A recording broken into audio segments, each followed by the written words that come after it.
Final score at the Olympic Stadium, Celtic 0, Lazio 2. Not the result we were hoping for, and certainly not the result we needed. This is Tino with the Final Whistle Show, joined here by James and Brydo. Brydo, first time back on in a while, so I'll come to you first for your initial thoughts to the result. Yeah, just a bit gutted, to be honest. I didn't even really know how I felt before the game. I didn't know if I was optimistic. I didn't know if I was pessimistic. I didn't really know. I felt like Lazio were off the back of a bad defeat, and I thought they were maybe going to be there for the taking, which, to be fair, that is what happened. They were there for the taking. And I just think that ultimately the lack of quality and the lack of progression from our own club has been evident, and it was evident again tonight. Do you know, it would be frustrating if your club was stagnating. I think we've gone backwards since the kickstart that Ange Postecoglou gave us. James, I'll come to you for your own initial thoughts, but I genuinely don't put any of the blame for tonight's result onto Brendan Rodgers or his players. Those guys out there, some of who have got notable limitations, gave their all, and ultimately we got the result that players of that quality probably should be getting. Your own thoughts, James?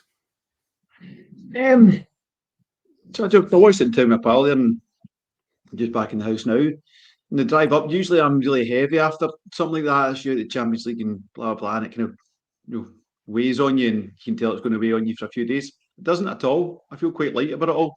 It's what I expected when they did what they did in the summer and didn't spend what they didn't spend in the summer. I think Rodgers is getting as much a tune out of that squad as he possibly can, but they're not at this level. And some of them won't ever be at this level. Some of them might develop into this level, but we needed tried and tested players that could play at this level and just take us that wee bit further. And all we needed was a wee bit further tonight, and you've got a win there because the structure was right, the game plan was right. Lazio were very, very worried by the way we were playing, and if we just had that killer edge, and by that, spend the money on quality, you're 1 or 2 goals up with 10, 15 minutes to go, and you can actually enjoy the game. But they were spent. I know it was Kyogo. I think it was before their first goal, to be honest with you.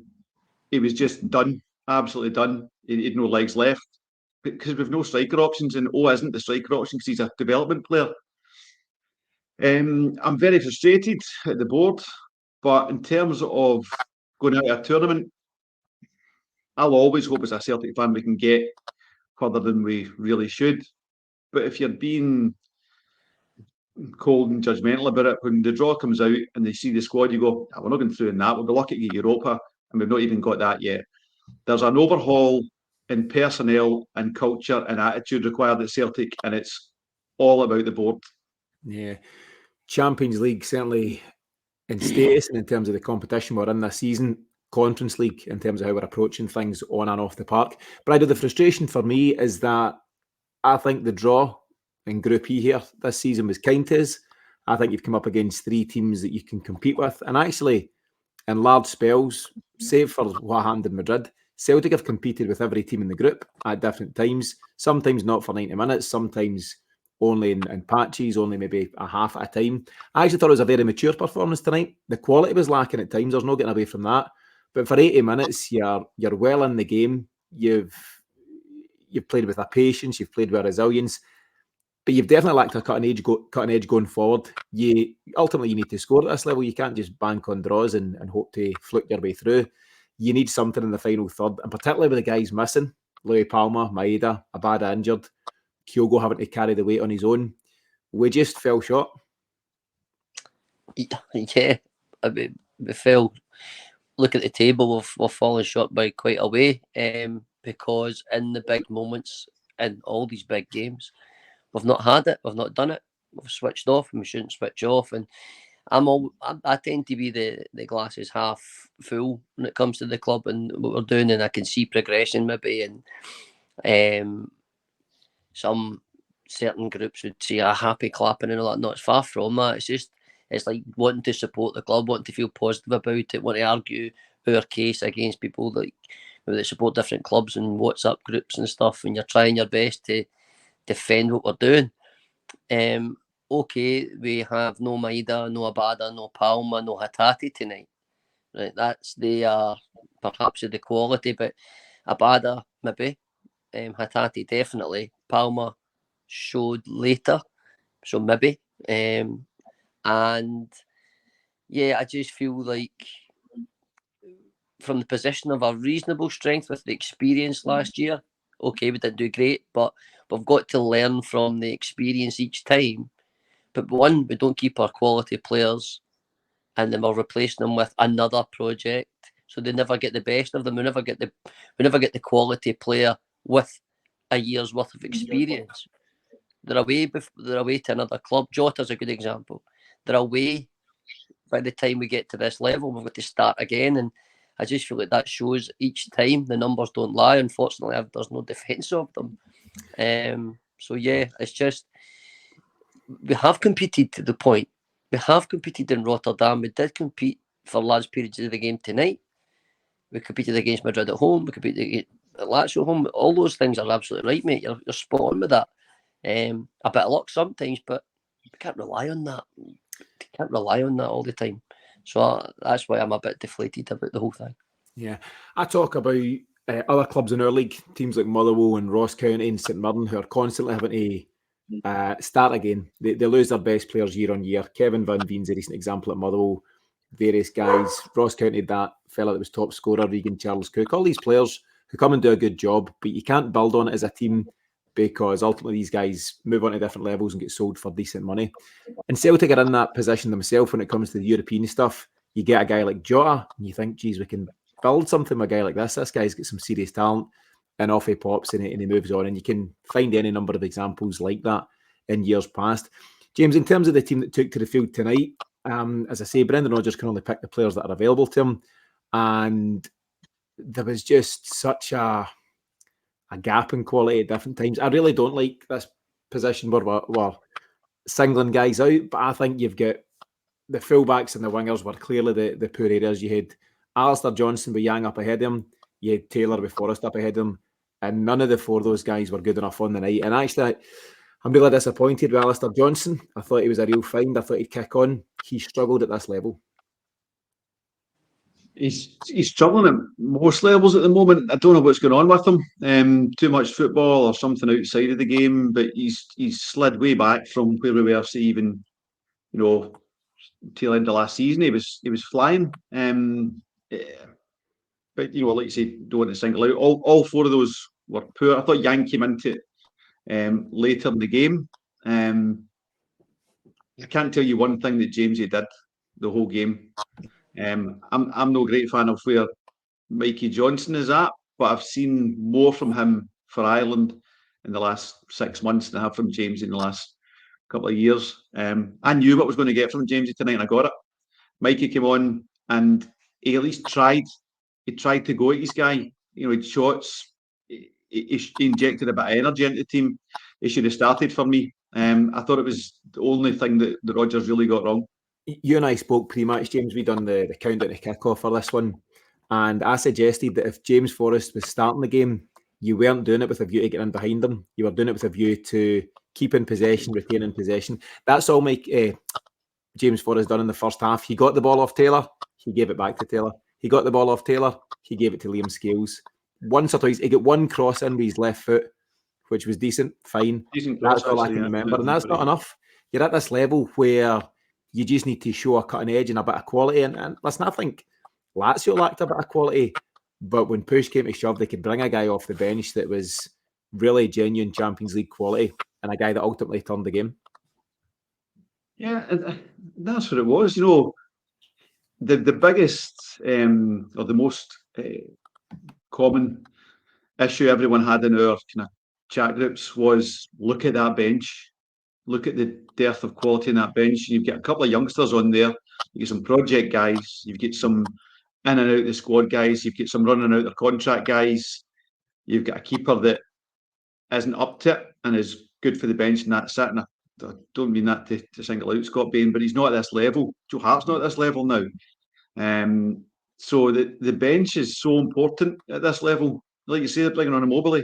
They're bringing on O, who's at best the development striker. And I hope he can develop, but there's nothing proven in that regard at the moment. Yeah. Just on that bench, I've got it in front of me. This isn't to be dismissive of anybody, it's just to show the gaps in quality of where we're at. Brydo, it goes as follows. Scott Bain, sub-goalie. Mitchell Frame, 17-year-old, potentially in because he's Scottish in terms of that requirement. Odin Thiago Holm, Mikey Johnson, Gustav Lagerbielka, a young goalkeeper, Joe Morrison, Nat Phillips, Tony Ralston, Dave Turnbull, Stephen Welsh. You could argue Mikey Johnson's got the ability to do so, but there's no game changers there, is there? There's nobody you go, right, okay, listen, if we can stay in this game for 60, 70 minutes, then we throw on X. We didn't have X, and I understand. I'll come in a second, James. I understand that you can't account for the injuries to the likes of Abada and Hatate. Suspensions is poor luck, but this all boils down to Brendan Rodgers not being supported suitably in the summer. On you go, James. He's really with the Brydo. So it's more just a single issue that I've got 3 centre halves on the bench. What squad did we put together for Europe that you can? I'd always much rather have you go Mitchell Frame there, who's a real prospect. He's just signed a new contract, and hopefully he can develop into a first team player. He's in and around Lennoxtown. But why am I not getting? If it's not to be Rocco Vata because there's an issue there, why not give me someone else in the squad? You're never going to need 3 centre halves. I know Stephen Welsh is Scottish, and that's why he's in the squad. But that just doesn't make any sense to me. So we've got 5 centre halves in around the team. There's a waste there. There's such an imbalance throughout the squad, though. We've discussed the fact that Celtic have got a wealth of centre halves, a wealth of centre midfields, quite a lot of wingers, albeit some are out injured just now. But there just seems to be no. There's numbers for numbers' sake, Brydo. There's not a balance throughout the team. I tell you what, I want to touch on some of the elements of the game. Obviously, we can talk more rounded about different things, but in terms of the first half, albeit I thought Celtic were fairly pedestrian, as I say, lacked that cutting edge. They weren't making mistakes, and actually they've been fairly composed at different times. Yeah, I think we limited Lazio to a good few shots from reasonable range, but there's a lot of bodies in front of the Joe Hart. So I think it was very similar to Feyenoord away. Ultimately, it was a free kick from long range before half time, but there was no big Joe Hart saves needed. There was no passes in behind. It was all fairly fairly strong, I felt, and reasonably safe. Probably added to the fact that you're saying like Forrest is playing, to help out his fullback and whatever. So I think they're all quite disciplined. It was reasonably mature. And I think most Celtic fans were probably sitting thinking, going, right, okay, we're still in the game. It's nothing each at half time. And that was probably where we'd want to have been. Obviously, it would be 5-0 up, but 0-0 at half time, fine. We're okay with that. When do we make that move to try and win the game? But that also then touches on the point you've just made. Like, who? What? When? How could we possibly, as the game panned out, who we brought on the park in comparison to who the opposition brought on? It's just, yes, there's players injured, but the regression is, unfortunately, I hate saying it, but the regression is very, very clear cut. And to bring a manager of the calibre of Brendan Rodgers back, when he came back, I think most of us felt reassured, and he would have assurances that he was going to come back and get a better stab at it than he did, perhaps, that he complained about the first time round.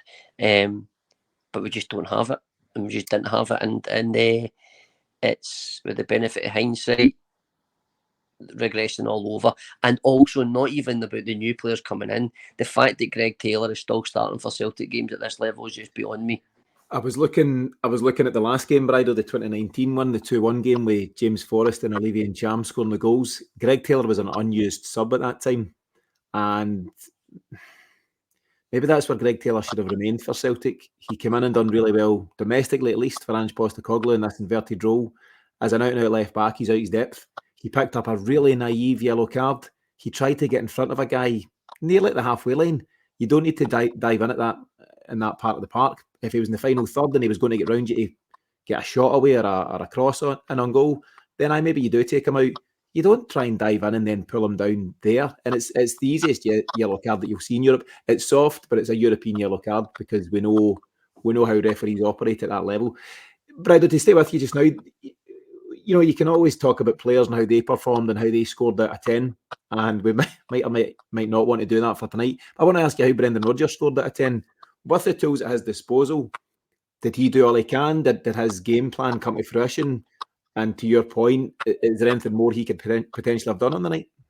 I don't think so. I mean, you always look at, the manager normally gets the blame and the players get away with it, and a new manager comes in and they get the new manager bounce and the players play for the new manager and whatever else. But no, that's Rodgers at the minute. Perhaps some people might say domestically there's too many passes and we don't get in behind enough. I think the stats show that we don't get anywhere near as many crosses across the face of goal, and hence Kyogo's not in the game as much as he would be or getting the chances he did before. But in these games, I think the far more measured approach to how Brendan Rodgers has set us up in these games, I don't think anybody could really complete it.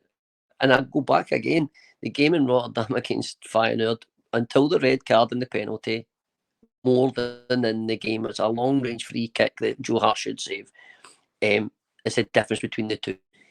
Yes, they'll have more ball. Yes, they'll do this and that. But keeping them to no clear-cut chances and keeping us in the game is how most teams go and get something away from home. A few times people go away and win 2-3-0 away from home in the Champions League, no matter how many millions they're getting to spend. Unless, of course, they're playing against us sometimes. That seems to be, we seem to be breaking the mould with that part. But, I just think that the manager he's setting them up to do the best that they possibly can, and individually they're let down. But it's not because the players are doing it deliberately, it's just because of the level that they're at. And there's a reason why they're at that level. There's a reason why. It's either they've not had enough experience of playing against the top players. And a good example is the second goal, and I know you're touching on it later on, but Scales, he's done really, really well for us. But let's be honest, is he that level? I don't think he is either. And he's been involved in a couple of goals in the Champions League now, so he could pick loads of players for that. But the manager, I felt, set them up to do the best they could, made the changes at the right time. But, I mean, there's a few different things you could say about it, but I don't think you could do a great deal more. No, I felt sorry for some individuals. I feel that, so Yang has come to Scotland as a development player, and he's then getting thrown in to the Olympic Stadium, no less. It's no easy task. And he's done what he could, which wasn't a lot. He done some okay stuff. He done some really poor stuff. James, I'll come to you in a second for the header. He's got to be attempting to get that on target. Far too cute. The few and far between the chances you get at this level. Don't try and be clever about it. Just bullet it towards goal and see where it lands. That was the opportunity, actually, and nothing each. But just to stay on the Brendan Rodgers chat, James, and to get your viewpoint on it, Brydo said, all you can do really is set yourself up where you're limiting the chances that the opposition gets. And you've seen it. Lazio, actually throughout the game until they got their goal, were snatching at shots from 25, 20 yards high and wide. They weren't penetrating. They weren't getting in behind. They did the kind of diving header early on and stuff. But generally speaking, they didn't break us down to any great tune. And from a Celtic point of view, we were doing the right things, keeping them at bay. Made the first change on 60 minutes, Mikey Johnson. The second change to go 4-4-2 on 69 minutes when O came in. You're very much in the game at that point. But then cruel luck, it's not an excuse. Cruel luck leads to their opener. Your assessment of that, James, and Rodgers' performance? Yeah, I think it was, I'm saying bring Mikey on from the start, but that's obviously a much more open way of playing it. The way Rodgers approached it is to contain it, get quite deep into the game before you really start going at them and they're tired. And players like Mikey should have a bit more change. You saw Yang getting more change when they started to tire, for example, and he wasn't in it for the first maybe 50, 60 minutes. I thought we rode our luck a wee bit. Whilst we were limiting them to shots from distance, there was a couple of chances that they should have really scored. The header being the most obvious one, but maybe one or two others as well. So I think the change, Mikey coming on for Jamesy was planned. He wanted to get it to that far into the game and then go at them, so that's fine. And like I say earlier on, Mikey did. I think a couple of things. It started to unravel a wee bit. Bernardo was spent because he's not fit enough, because we've signed a guy who isn't ready. He's not at the fitness levels to play top level football. I think he's a talent, and I think he's got potential to make it with us. But it's all about this signing policy. If you're going to get him last January, get him up to speed, and then he might have been ready for this level in terms of his fitness. I think he's ready at this level in terms of his ability, but his fitness not. So he's off, O's on, and that felt earlier than I would have liked it. I'd like to keep Bernardo on. A couple of chances came from that move. It's not really a 4-4-2, it's a 4-4-1-1. Kyogo's really deep there, and then when he's trying to catch up or keep up with the attack, his legs haven't got it because he's been on for at this point 70, 75 minutes or whatever it may be. And I think in the end we did tonight what we did against Lazio at home. We lost our concentration at the crucial point because we were so deep into the game and we were starting to get some change out of them, and we switched off a wee bit of crucial areas.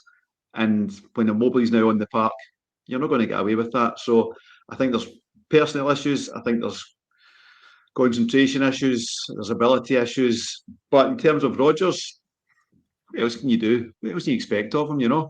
No faults on him at all.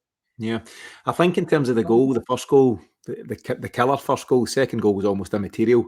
You're right, Kyogo was absolutely spent. I was annoyed at the time because there was a pass out to the left-hand side that he could have made. We can see that. We've got the angle. We can, obviously from a TV point of view, see everything.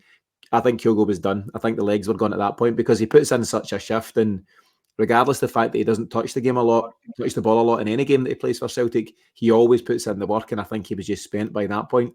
But it's tired legs at that point, and I don't think it's a lack of concentration that leads to the goal.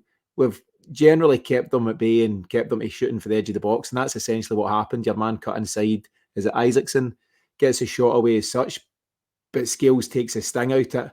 But lo and behold, it falls right in the path of the best striker on the park.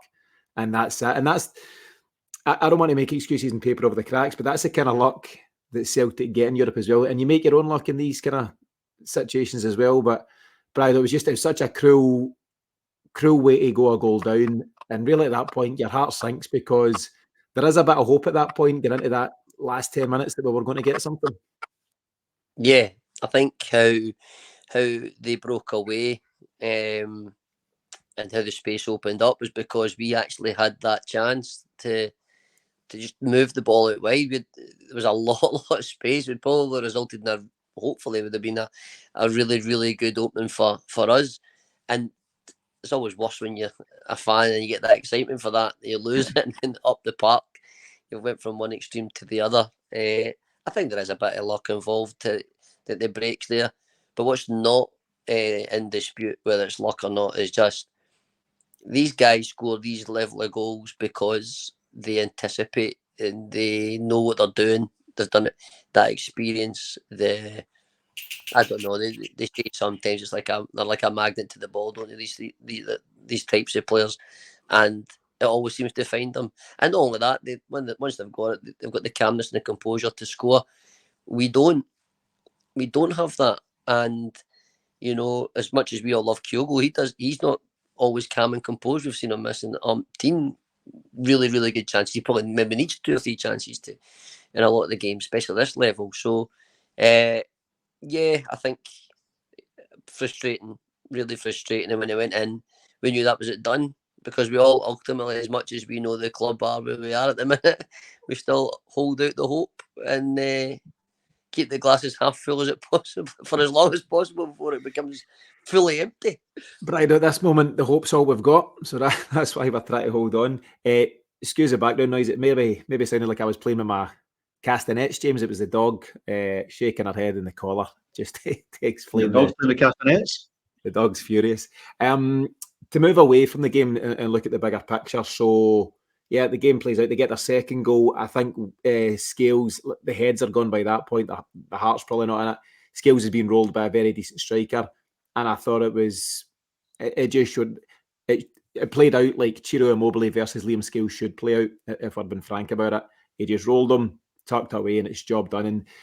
And ultimately, if you want to simplify the whole thing down, Ciro Immobile really highlights him as an individual, as almost tells the tale, doesn't it? He's the one bit of quality that they can call upon that Celtic can't. And I'm not saying we need to sign a Woefully or pay money for guys of that level, but you need to pay for somebody that's maybe somewhere between Kyogo and a Woefully, or someone who's on the way towards getting towards that kind of level, because ultimately, Immobile, that's just a night's work for him. No biggie. Champions League, couple of goals up the road, maybe a nice bowl of pasta and a glass of wine on his way home, something like that. For us, these guys are having to get almost more out of themselves than they never thought possible. You know, some of our guys are having to have the game of their life or really play out their skin rather than just play at their level. And I'll go back to it. You know, Joe Hart done okay tonight, so I don't want to throw him under the bus for tonight, but the fullbacks, Johnson, Taylor, Yang and Forrest, all coming on when he's just not ready. We got what you kind of expect we should have got, and I know there's always the hope, there always will be, and I don't want to be one of those Celtic fans. I've seen guys on Twitter, I'd put a couple of things on before the game. What's the point? We're just going to get hammered anyway, blah, blah, blah. See if that's how you feel. I don't know why you bother following football, let alone following Celtic. Where's the joy in that? I think you need to have a wee bit of hope. You can be angry, you can call out the board. We're all disappointed here with the lack of investment. You've got to be optimistic towards your football, or at least kind of look forward to it in some way. But Celtic continue to let us down, James, and that's why we're having more of these painful nights than we'd ever want to. Yeah. Back to something I just said earlier on, it's cultural, you know, in terms of the PLC, the company, the club that is Celtic. From the board, they won't show ambition in Europe. The fans will, the board won't. The manager does.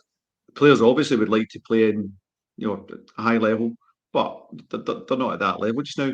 And when you've got that culture that bleeds throughout the club, and players feel this is a level above them, Immobile knows this is not a level above them. Our players think it's some, maybe most of our players think it's a level above them, or it's an arena they're lucky to be in. That's not how you win games of football, because you're going at it from an inferior standpoint. Now, obviously, you need to bolster your squad with guys who, you know, have played or have the ability to play at that level and do feel they belong at that level, and that spreads throughout the team. But if the board is going to say we're going to get this so timidly and tepidly, we're going to keep 70 million in the bank, and we're going to make absolutely ridiculous excuses about why we get 70 million in the bank because there's a tax bill of 10 million. Give us peace, man. Nobody's saying spend 70 million, spend 20, spend 25.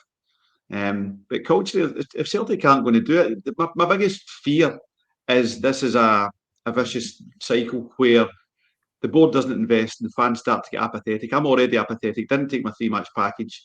One more season, one more summer of poor investment, and I definitely won't be doing it, but others will be the same, because you'll be going, what's the point? I'll bang on the telly and I'll support my team, but I'm not going to sit in a cold night and I'm not going to spend $1,000 getting to Madrid or wherever and, you know, going and following the team away, because we know what's coming. So it's a really dangerous position they're in.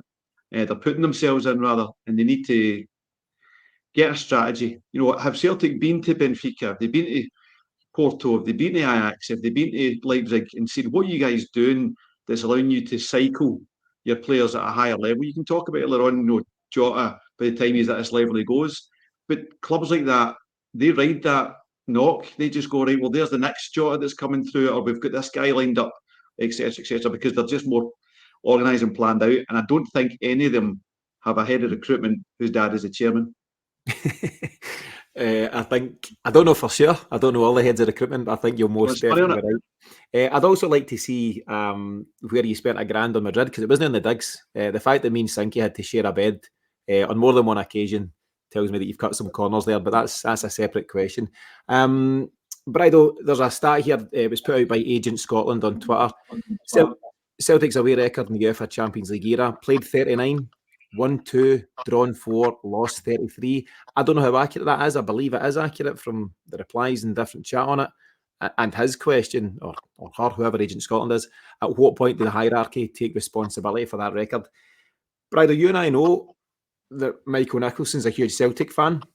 He's a genuine fan of the club, and there's others alongside him who are genuine fans of the club. Are they not scunnered watching this? Are they not embarrassed watching this? Are they not fed up with what Celtic continually serve up in Europe? I'd like to think so. That's for sure. I'd like to think so. I think that there's a different of opinions. I think sometimes when, as fans, and they're fans too. But when we're looking at it from a non-business side of things, if you like, and we're all football men, and some people have a more in-depth knowledge of football players than other people, but we all talk about it as if we know everything.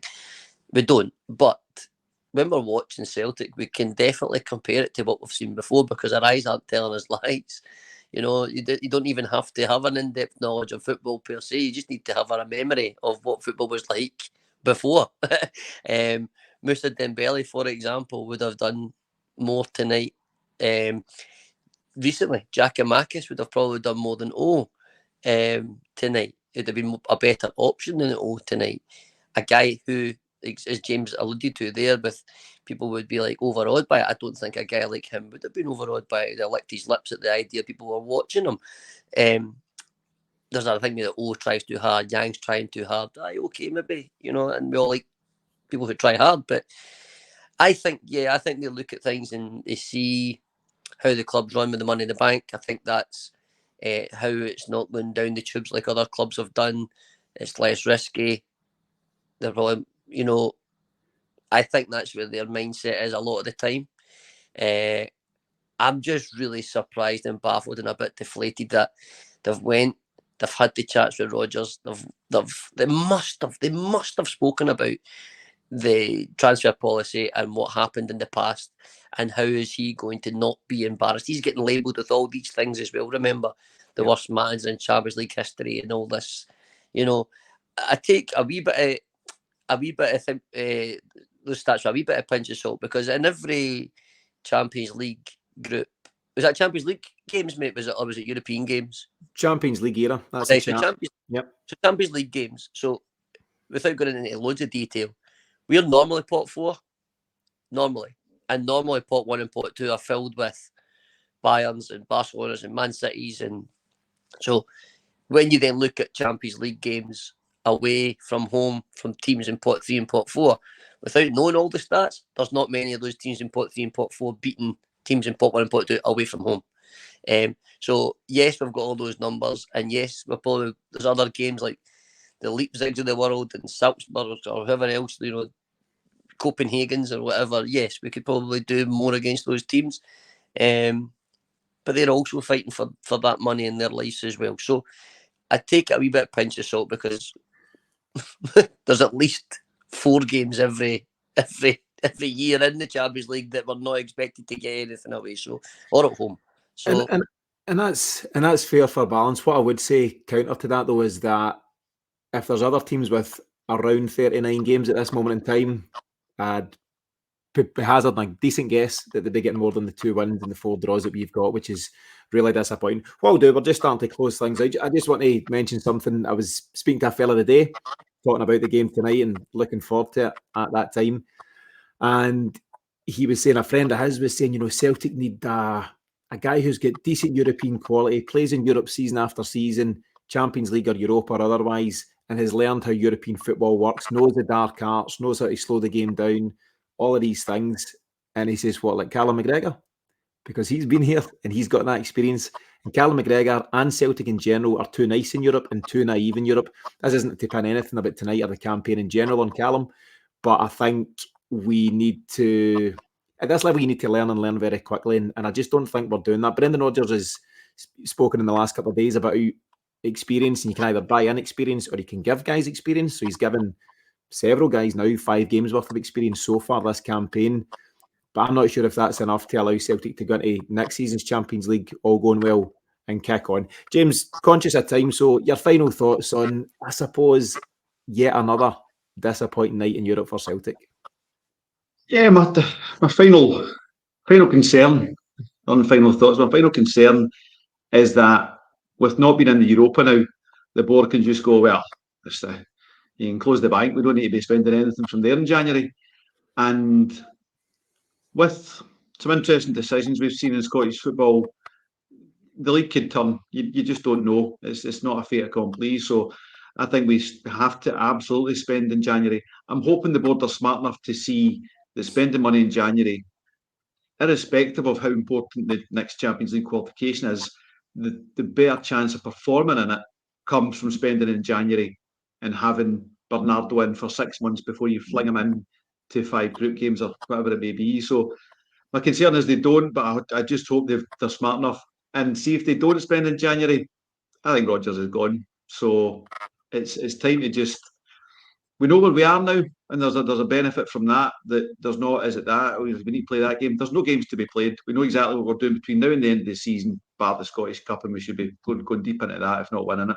So the board know what they need to do in terms of the football side, the team side, and they need to be recruiting for every single position that Rodgers asked them to. They need to be doing for Rodgers what they did for Anthony's first season, give him whatever he needs and get it done. Yeah, push the ball. You're trusting a guy to be your manager. You're saying you're the best man for the job. You must then give him the tools to do the job. And I think you're right. It's one for a bigger discussion in the coming weeks. But there's a serious danger of a Brendan Rodgers exit, and not in the same way as exited last time. This would be, well, do you know what? Maybe it is similar actually, but exiting because he's not been fully supported. Brydo, your own final thoughts? Yeah, I echo a lot what James has just said as well there. If tonight doesn't show the powers that be where we're at, then we're in serious trouble, I think. I think we're in trouble if they don't see that, if they don't feel it, if they don't feel the sentiment. The reason I know it gets like that is because, like I said earlier in the show, I'm normally glass is half full and normally try to defend where we can, and I can't anymore. I can't, and I've got to put my hands up as well, because I thought when we signed the players we signed, give them a chance. You know, you've got South Korean's best young player. You've got Tino, who's meant to be the next best player coming out of Australia. All this stuff. You know, boy for Benfica. James made a point about the, Benfica players and whatever, and or how they can do it and stuff. Well, giving us the players they don't want won't help us do that. So, okay, some work out like Jota, but so I just feel, if they don't see that and they don't feel it the same way we do, then I think it could be a really weird season, because it'll fit her out, and the manager, I don't think he doesn't look energised at the minute. That's how I feel. I don't think he looks energised, doesn't sound energised, doesn't sound positive, and that is never a good sign. He'll be frustrated at injuries, yes, of course he will be, but he's never a manager who likes to use a lot of players. But what he does want is a core group of quality players that he will keep reusing and ask them to go to the well now and again, and kind of exert everything they've got. So I don't think we're anywhere near the squad that the manager wants, and I never think that's a good space to be in. No, and I think from a board point of view, talk is cheap. Talk is absolutely cheap, and it's all about the actions you take. And I think January is huge for Celtic across the board, but certainly what the board do in terms of supporting Brendan Rodgers and just making a real show of intent. Listen, it's a bigger picture situation, lads, and we'll cover it all in much more detail in the coming weeks on the weekly shows. But for the time being, thanks to you both for joining me on another disappointing night. We'll be back as always with a countdown to kick-off ahead of Celtic's next game, which is Johnson on Sunday. So we'll be back with Friday for that one. But in the meantime, thanks to James, thanks to Brydo, and of course, thanks to you for listening. We'll catch you again very soon.